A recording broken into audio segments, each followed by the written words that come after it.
Meus amigos, muito boa tarde a todos vocês, saudações rubro-negras a todos. Obrigado a você aí, companheiro rubro-negro e anti-rubro-negro, que vai participar comigo de mais um polêmico debate, porém, muito importante. Aliás, eu já vinha sinalizando isso a vocês, ou seja, sobre essa temática. Queria primeiro pedir a vocês que se inscrevessem no canal, que deixassem o like no vídeo e que baixassem o link do OneFootball, que eu vou deixar aí na descrição e lá no topo dos comentários. Certamente você vai se informar muito mais sobre futebol, certamente vai ter muito mais propriedade para poder discorrer sobre elementos importantes do time que você torce e dos outros também. É fantástico, é o melhor aplicativo disponível no mercado. Você vai clicar aí nesse link e você vai baixar muito rapidamente. Tenho certeza que você vai gostar muito e não vai pesar nada no seu celular, além de ser gratuito. Portanto, baixe o OneFootball aí. Meus amigos, é o seguinte, eu já não sei mais para que lado irei no sentido da torcida por um Flamengo melhor. Eu havia avisado a vocês essa semana que conselheiros sócios, além dos torcedores, não haviam digerido muito bem toda essa atrapalhada da diretoria do Flamengo, claro, responsabilizada pelo Marcos Braz, mas com a anuência do Landim, que acabou culminando em 2 derrotas, em 2 títulos importantes para nós. O primeiro deles contra o Palmeiras, era mais importante porque era contra o Palmeiras, e depois o Campeonato Mundial, onde nós nem fomos para a decisão. Pois é, anteontem o Marcos Braz deu uma entrevista, vocês se inteiraram disso, essa entrevista inclusive vai ser transmitida pela Rede Globo, acho, no programa Esporte Espetacular, que foi criticada por mim também e logo depois pelo Galvão Bueno. Ontem à noite eu gravei um vídeo reagindo ao que o Galvão Bueno disse no Twitter e comemorei muito, porque de fato ele tem muita ressonância. Aquele vídeo que ele gravou, ele teve mais de 16 milhões quando eu fui ver, mais de 16 milhões de visualizações, e eu não tenho nenhuma dúvida que o tweet dele ontem também teve muita ressonância, e eu comemorei muito, porque o Galvão Bueno, de fato, ele é um rubro-negro doente e que durante muito tempo, óbvio, estava represado em função da responsabilidade que ele tinha como apresentador da Rede Globo, como narrador da Rede Globo, precisando ser parcial. Quando ele deixa a lida, quando ele deixa o labor na Rede Globo, ele passa a ser o rubro-negro Galvão Bueno e ele, na verdade, se incorpora a nós, que não somos passadores de pano, para que reclame e objetive o melhor, para que ele possa desnudar as mentiras deslavadas dessa diretoria, que, como eu falei mais uma vez, erraram e, de fato, acabaram culminando nas perdas dos nossos títulos. E algo precisa ser feito. E nesse caso aí, dessa reportagem do Renato Maurício Prado, que, aliás, estão sempre acusando o Renato de ser falador de fake news, de propagador de fake news, e não é o caso, nós sabemos da responsabilidade do Renato. Ele apresenta aqui uma reportagem, um texto dizendo: Flamengo em chamas, BAP usa a SAF para esvaziar o Braz. Bom, é o seguinte, vocês sabem que eles nunca se deram, não adianta aí um conselheiro ou outro ingressar dentro do meu grupo de WhatsApp, ou então me mandando mensagem privada, ou falando comigo pessoalmente, negando isso, porque todo mundo sabe que o BAP nunca se deu com o Braz. Isso é uma verdade, eles sempre se digladiaram muito, assim como o presidente do conselho também, que é desafeto do Braz. E o sustentáculo do Braz sempre foi o Rodolfo Landim. Eu quero, inclusive, até hoje, tentar encontrar os meios pelos quais o Landim decidiu continuar com ele na segunda gestão, porque são muitos erros. erros crassos, bem transparentes, como esse agora, com a história do Vitor Pereira, com a venda de jogadores, não renovação do Rodinei, contratação do Varela, ou seja, deixando o Flamengo frágil dentro de campo e dando uma entrevista como se ele fosse ídolo. E o pior de tudo é isso, é que ele é ídolo mesmo, ele é ídolo da torcida do Flamengo, e não tem como.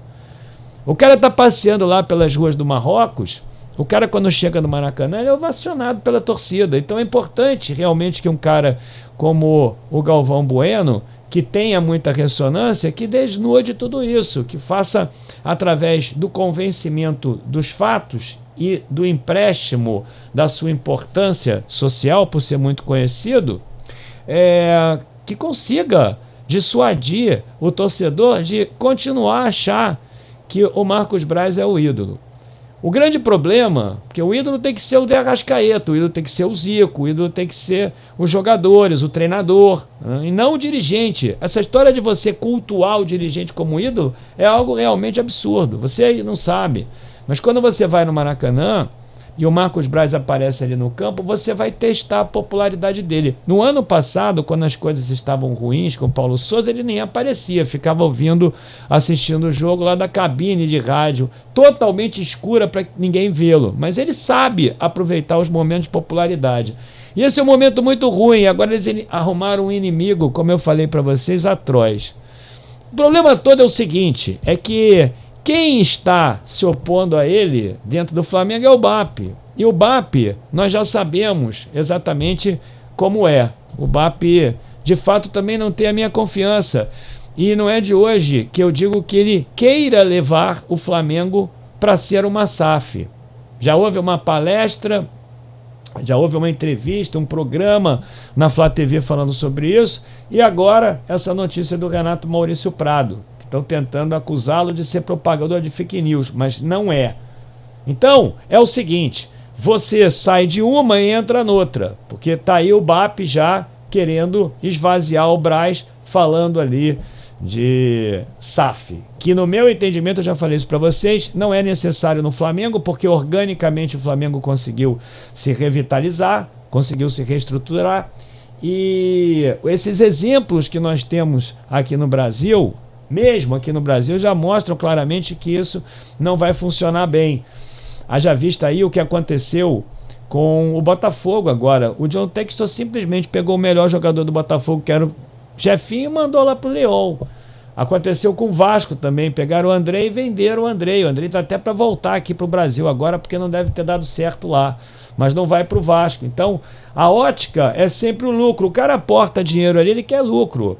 Ele não quer a glória. Você aí, torcedor, você quer a glória. E eu tenho falado, né, muita gente acha que é só pilhéria minha, quando eu boto aí exemplos do Corinthians, de dívidas, quando eu falo do Palmeiras, quando eu falo do Galo, quando eu falei do Internacional, quando eu falei do São Paulo, quando eu falo das SAFs, eu tenho falado muito sobre o exemplo do Galo. Muita gente acha que é para apenas fazer pilhérias, galhofas com os torcedores do Galo. E não é isso. Eu não quero é que esse exemplo venha para o Flamengo. Aí, cara, você tem um problema com o Marcos Braz e com o Landim, e o opositor quem é? É o BAP, que quer trazer uma SAF para o Flamengo. Nós estamos realmente entre a cruz e a espada. Nós não sabemos para quem torcer. Estamos ali numa encruzilhada, não sabemos para onde ir. Tá ruim com o outro e ruim com o que vai ser o opositor também. Então tá aqui, ó. Luiz Eduardo Batista, o BAP, presidente do Conselho de Administração do Flamengo, arrumou um novo fronte para combater seu inimigo Fidagal, Marcos Braz. Aproveitando-se da total incompetência do vice-presidente de futebol na preparação para o Mundial, competição mais importante que o clube disputaria, está convocando todos os conselheiros do clube. Eu falei isso para vocês, eu disse isso a vocês, que haveria essa insurgência, para uma palestra com o senador Carlos Portinho, relator da lei da sociedade anônima. O evento acontecerá na segunda-feira, o convite é assinado também pelo presidente Antônio Alcides, do Conselho Deliberativo, que é inimigo do Braz. Engraçado que eles falam que não são inimigos, posam ali para uma foto, todos eles juntos, mas são. A justificativa oficial é que o Flamengo quer entender quais vantagens que os adversários que se tornaram SAF poderão ter daqui para frente. Seria um bom negócio aderir também a esse tipo de sociedade. Eu não falei para vocês? O que eu disse? Eu não falei? Então agora você vai ter que optar entre a incompetência do Braz, a sanha mercantil do Landim e do Braz, de ir ao mercado para comprar, vender jogador, uma coisa de louco, né, que não tem funcionado, e as tentativas do Braz, do BAP, que estão ao outro lado deles, os aliados do BAP, para poder trazer uma SAF para o Flamengo, para fazer Flamengo se transformar numa SAF. Discussão, porém, um clube... Então, olha só, também esse tipo de situação, mesmo sendo o rubro-negro um clube hoje em dia superavitário, com faturamento superior a 1 bilhão por ano. Olha só o que a política faz no Flamengo e olha só o que dá você aí entender dirigente como ídolo. Eu tenho razão ou não? Quantas vezes eu falei isso para vocês, que a tentativa era essa? Por que eu fiz as reportagens sobre os clubes? Tá aí, você que me acompanha, você sabe disso. Não creio que seja, aí está aqui, a discussão, porém, vai bem mais além, embutindo o modelo atual de comando de um dirigente amador, no caso Marcos Braz, ante-executivos profissionais bem remunerados. Não creio que seja interesse do Flamengo nos modos atuais se tornar SAF, mas a ideia de ter um diretor executivo de verdade e não um mero negociador de contratos e contratações como o Bruno Spindel, me parece a única saída para um departamento de futebol amador, incompetente, como uma vez mais ficou provado na forma como o rubro-negro se preparou para o Mundial. O vexame colossal não foi à toa. Aí diz ele aqui, vexame, aliás, que continuou na patética entrevista do Braz a Eric Faria, quando não disse nada que prestasse ou justificasse a quantidade assombrosa de erros que cometeu. Em outras platitudes, o Cartola garantiu que a decisão de demitir o Dorival Júnior já estava tomada antes de pensar em Vitor Pereira e que a questão salarial, supostamente o técnico teria pedido 100%, nem foi a principal. Vou te falar uma coisa, 2 dias antes da demissão, o Landim deu uma entrevista dizendo que era prioritário para o Flamengo ficar com o Dorival. Quer dizer, não dá para entender. Quais teriam sido, então, os motivos mais fortes para trocar o treinador? O Braz não quis revelar, deixando covardemente no ar ilações que comprometeriam o trabalho dele. Vai acontecer também com o Vitor Pereira, aconteceu com todos os treinadores. Eles fritam os treinadores e acabam saindo sempre como ídolos.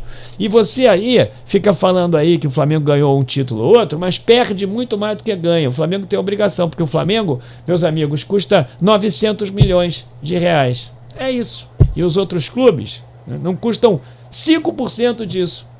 Tem um ou outro clube aí que gasta mais e tal, mas não se compara ao Flamengo. Então o Flamengo tem uma obrigação, por esse orçamento, por esse valor, pelo elenco que tem, por ser superavitário, de conquistar tudo. E o Flamengo não tem hegemonia. Sabe por que o Flamengo não tem hegemonia? Por causa desses erros, desses desmandos, dessa sanha de comprar e vender jogador. Você fica aí comemorando 20 milhões no João Gomes, grita pela janela e tal. Eu estou falando para vocês para prestarem atenção nesse tipo de coisa. E lá vem o Ângelo aí. Que vai custar uma grana, outro bagre aqui no Flamengo. E os caras vão fazendo, né? Infelizmente. Então aí, tá aí, companheiro, a tua saga. Quer se livrar do Braz, mas por outro lado tem o BAP para fazer uma SAF. Por quê? Me diga. Por que existe tanta complicação dentro do Flamengo? Meu Deus do céu, com um time desse é só contratar o treinador certo, é só se dedicar à instituição e botar o time para ganhar com essa torcida incrível que tem. Eu não consigo entender. Bom, meus amigos, hoje 6h30 tem uma live da tarde, 6h30 agora, sexta-feira. Se inscreva no canal aí, deixa o seu like, participe aí, deixa a tua opinião. Tem uns e outros que dizem aí que eu estou sempre reclamando, mas olha só. O cara diz que eu estou sempre reclamando, mas eu não venho avisando. Tá aí, tem um monte. Pô, Gil, de novo reclamação. Pô, Gil, mas olha aí. Eu tenho ou não tenho razão? Saudações rubro-negras até 6h30 da tarde. Baixa aí o link do OneFootball e se inscreva no canal, deixa o seu like.